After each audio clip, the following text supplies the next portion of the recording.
Hello friends, स्वागत है आप सभी का हमारे चैनल चलो पढ़ते हैं पे। आज का हमारा टॉपिक है acid base and salt. Class 10th का टॉपिक है। तो स्टार्ट करते हैं। एसिड्स, एसिड क्या होते हैं? एसिड का कुछ कॉमन प्रॉपर्टीज है, जैसे acid is sour in taste, खट्टा होता है, या फिर ब्लू लिटमस को रेड में टर्न कर देता है। बेसिस क्या होते हैं? बेसिड कॉमन पहचान है कि bases are bitter in taste और रेड लिटमस को ब्लू में कन्वर्ट कर देते हैं। उसके बाद एग्जाम्पल देख लेते हैं कुछ एसिड के। तो हाइड्रोक्लोरिक एसिड हो गया, सल्फ्यूरिक एसिड हो गया, नाइट्रिक एसिड हो गया, एसिटिक एसिड हो गया। सोडियम हाइड्रोक्साइड NaOH बेस का एग्जाम्पल हो गया। Potassium hydroxide, calcium hydroxide, ammonium hydroxide. तो ये कुछ एसिड और बेस थे जिनके एग्जाम्पल हमने देखे। अब कुछ नेचुरली ऑकरिंग एसिड्स होते हैं। देखिए, सब नेचुरली ऑकरिंग एसिड कुछ फल में पाया जाता है, सब्जी में। तो देख लेते हैं। विनेगर में होता है एसेटिक एसिड, ऑरेंज में साइट्रिक एसिड होता है, लेमन में साइट्रिक एसिड होता है, टमेरिन में टर्टेरिक एसिड होता है, टमाटर में ऑक्जेलिक एसिड होता है, सावर मिल्क कर्ड में लैक्टिक एसिड होता है, एंड नेटल स्टिंग में मिथेनोइक एसिड होता है। जो चींटी काट लेता है तो अंदर हम लोग के मिथेनोइक एसिड इंजेक्ट हो जाता है। अब एक चीज़ है इंडिकेटर, जिससे हम लोग इंडिकेट करते हैं कि क्या एसिडिक है क्या बेसिक है। तो indicators indicate the presence of an acid और बेस इन ए सॉल्यूशन। ये सॉल्यूशन में बताते हैं कि कोई चीज़ एसिडिक है या बेसिक है। लिटमस सॉल्यूशन ये एक टाइप का इंडिकेटर है। It is a natural indicator, यह नेचुरल इंडिकेटर है। It is purple dye extracted from lichens, इसे लाइकन से एक्सट्रैक्ट किया जाता है। एंड एग्जाम्पल्स हो गए red cabbage and coloured petals of petunia and turmeric. हम लोग हल्दी को भी ले सकते हैं एग्जाम्पल में। एक होता है ओल्फैक्टरी इंडिकेटर्स। अभी हमने देखा कि ये कलर चेंज कर रहा है, लेकिन ये टेस्ट चेंज करता है। एसिड और बेस के कांटेक्ट में आते ही ये अपना टेस्ट चेंज कर लेता है। आइए इस चार्ट को समझ लेते हैं। ब्लू लिटमस सॉल्यूशन जब एसिड के कांटेक्ट में आएगा तो रेड में कन्वर्ट हो जाएगा, ब्लू टर्न इनटू रेड। और जब बेस के कांटेक्ट में आएगा तो ब्लू नो कलर चेंज नहीं होगा। रेड में लिटमस सॉल्यूशन जब एसिड के कांटेक्ट में आएगा तो कलर चेंज नहीं होगा, पहले से ही रेड है तो अब क्या रेड होगा, तो नो चेंज। उसके बाद रेड ब्लू में कन्वर्ट हो जाएगा जब बेस के कांटेक्ट में आएगा। टर्मरिक, हल्दी में जब एसिड मिलाएंगे हम तो कोई चेंज नहीं आएगा, लेकिन बेस मिला देंगे तो रेड बन जाएगा। मिथाइल ऑरेंज, मिथाइल ऑरेंज जो होगा वो रेड बन जाएगा।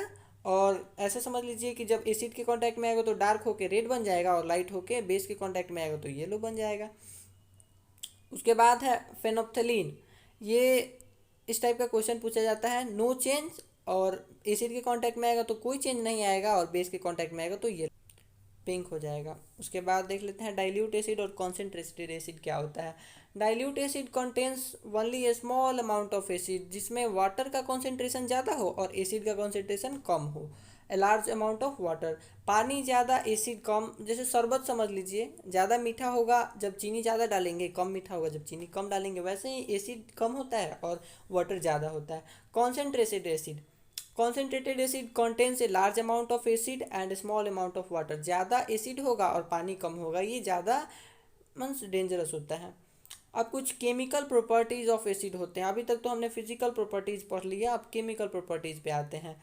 तो एसिड और मेटल रिएक्ट करेंगे तो क्या बनेगा? तो एसिड और मेटल रिएक्ट करेंगे तो सॉल्ट प्लस हाइड्रोजन बनेंगे। ये एनसीईआरटी बुक में एक्टिविटी देख लेंगे, पेज नंबर 19 पे 2.3 एक्टिविटी है।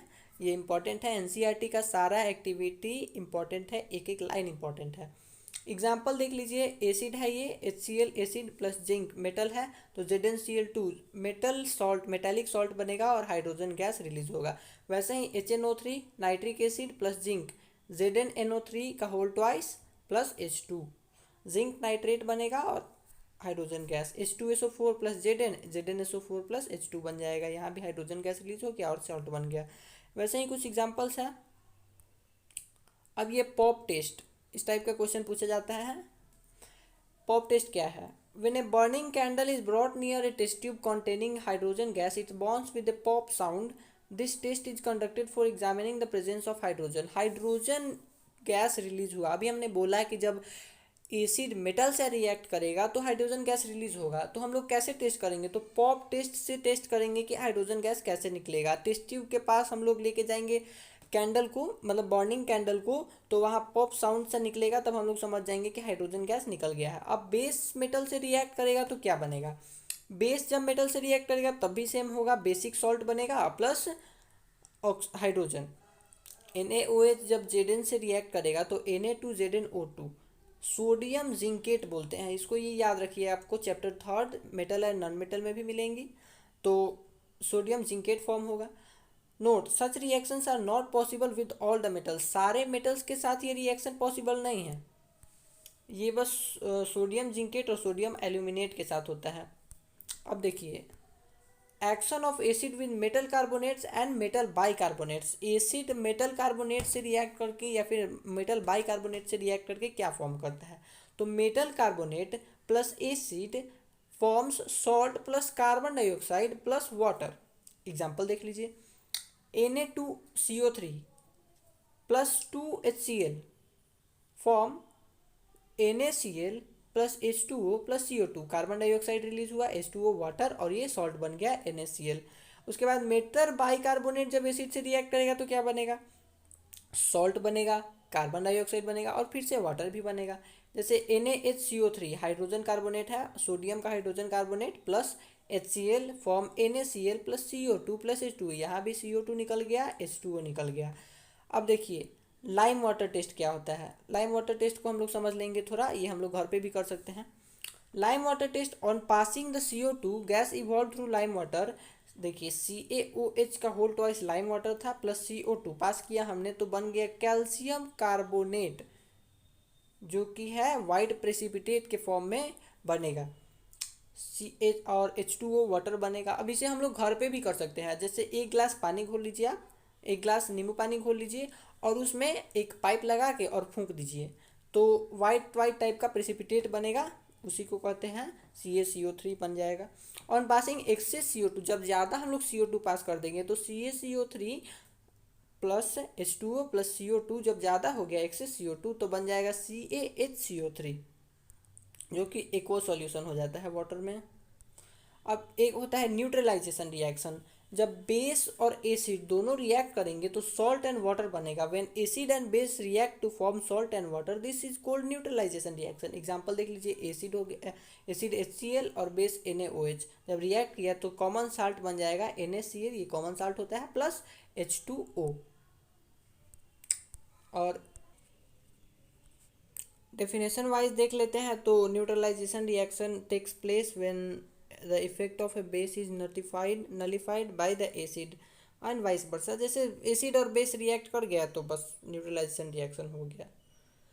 Reactions of metal oxide with acid, metal oxide reaction कैसे करता है एसिड से, तो देखिए metal oxide plus acid form salt plus water, water और सॉल्ट दोनों बनाते हैं। मेटल ऑक्साइड देखिए कॉपर का ऑक्साइड, कॉपर एक मेटल है और उसका oxide CuO plus HCl acid हो गया तो बनेगा CuCl2 प्लस H2O। ये रिएक्शंस आप लोग याद कर लीजिएगा, बहुत काम के रिएक्शंस होते हैं, बुक एग्जाम में पूछा जाते हैं। Appearance of blue green colour of the solution is because of the formation, जो आप एक्सपेरिमेंट करिएगा तो ब्लू ग्रीन सॉल्यूशन बनेगा, उस वही होगा CuCl2 जो कि एक्वस होगा।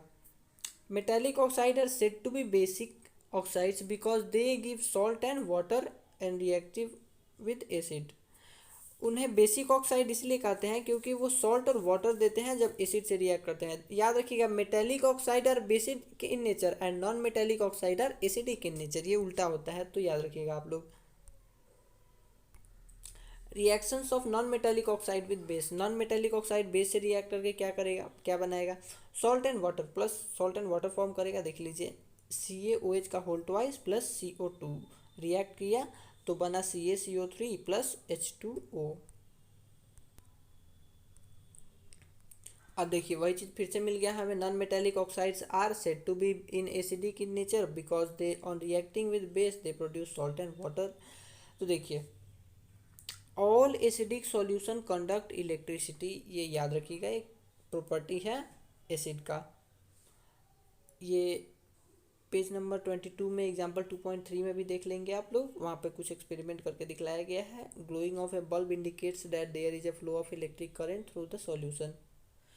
अगर इसे टेस्ट करना है तो एक डिस्टिल्ड वाटर ले लेंगे और एक सर्किट से कनेक्ट कर देंगे उसको, उसके बाद में डिस्टिल्ड वाटर में थोड़ा सा नींबू गाड़ देंगे या फिर कोई सा भी एसिड मिला देंगे जो डाइल्यूटेड एसिड हो, ऐसा नहीं कि हार्म हो जाए, और उसे मिला के फिर देखेंगे तो इलेक्ट्रिसिटी कंडक्ट होने लगेगा। यही है एक्सपेरिमेंट। एसिड और base in water solution. Water solution में एसिड और बेस क्या प्रॉपर्टी शो करते हैं, तो देखिए acid produce H+ ions in the presence of water. इसको सिंपली हम लोग समझ सकते हैं कि H2O वाटर का फॉर्मूला है, उसमें पहले से ही हाइड्रोजन का कॉन्सेंट्रेशन है, उस पर से हम लोग एसिड डालेंगे तो H+ कॉन्सेंट्रेशन बढ़ जाएगा। तो वही आर्हेनियस ने कहा था कि एसिड का एग्जाम्पल अगर आप लोग चाहें तो लिख सकते हैं, acid are the substance which when react to water give H+ ions and bases are the substance which react to water give OH negative ions. यही है, या फिर बेटर हाइड्रोनियम आयंस बोल सकते हैं, या फिर बेटर हाइड्रोक्साइड आयंस बोल सकते हैं। देखिए HCl+H2O form H3O+, better hydrogen ions यहाँ मिला, प्लस Cl नेगेटिव आयंस मिल रहे हैं यहाँ। H+ ion can not exist alone, it exist which H+ aqueous और H3O+ हाइड्रोनियम आयन।